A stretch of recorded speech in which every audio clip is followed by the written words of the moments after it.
50 రూపాయలు పెట్టుంటే హాయిగా ఆటోలోనే వచ్చేదాన్ని. ఎందుకు మీకు ఈ పిసినారుతనం? ఆ 50 రూపాయలు దాచిపెట్టి నన్ను రాజకుమారుడికి ఇచ్చి కట్టబెడతావా? అయ్యో ఆపు నాన్న. ఏమైందబ్బా?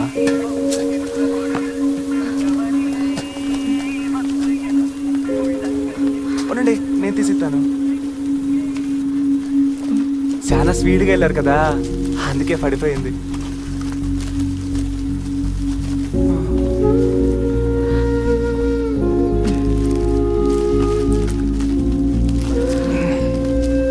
థ్యాంక్స్.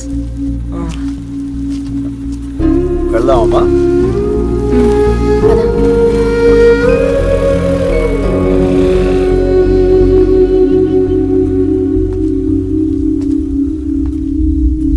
నొప్పి తగ్గడానికి పెయిన్ కిల్లర్ ఇచ్చాను. 2 డేస్కి ఒకసారి వచ్చి డ్రెస్సింగ్ చేయించుకోండి. Take care. Thank you doctor గారు. బెదిరింపు కాల్స్ ఏమైనా వచ్చాయా? ఇవాళ పొద్దునే కాల్ వచ్చింది సార్. బెదిరింపు కాల్స్ తరచుగా వస్తున్నాయి. ఇవాళ నేరుగా సార్, పెద్ద పెద్ద ఫిల్మ్ స్టార్స్ అందరినీ డబ్బుల కోసం బెదిరించడం కామన్ గా జరిగేదే సార్. సార్, విషయం ఇంత దూరం వచ్చి మేము భయపడుతుంటే మీరేంటి సార్ చాలా కామన్ అంటున్నారు? మిస్టర్ విఘ్నేష్, కాల్చిన వాడిని గుర్తుపట్టగలరా? Show. Okay, suspect list ready చేస్తాను. We'll meet. Take care. Sir sir, బయట మీడియా వాళ్ళని మీరు మేనేజ్ చేయండి, మేము ఇటు నుంచిటే వెళ్ళిపోతాం. మీరు బయలుదేరండి, నేను చూసుకుంటాను. సార్, ఇంకొక చిన్న రిక్వెస్ట్. ఈ ఇన్సిడెంట్ ఆ హీరోయిన్ ఇంట్లో జరిగిందని బయట చెప్పదు సార్. లేనిపోని గొడవలు వస్తాయి.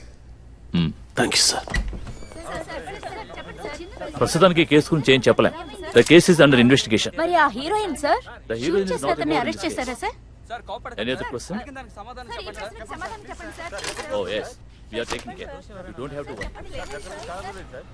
సార్ ప్లీజ్ సార్ చెప్పండి సార్. Vicky, hello sir. బానే ఉన్నారు సార్. డేట్స్ సార్, డేట్స్ గురించి మీతో ఇంటికి వచ్చి మాట్లాడతాను సార్. ఉంటాను. వికీ, బయట మీడియా వాళ్ళు ఉన్నారు, మనం వెనక వైపు నుంచి వెళ్ళిపోదాం.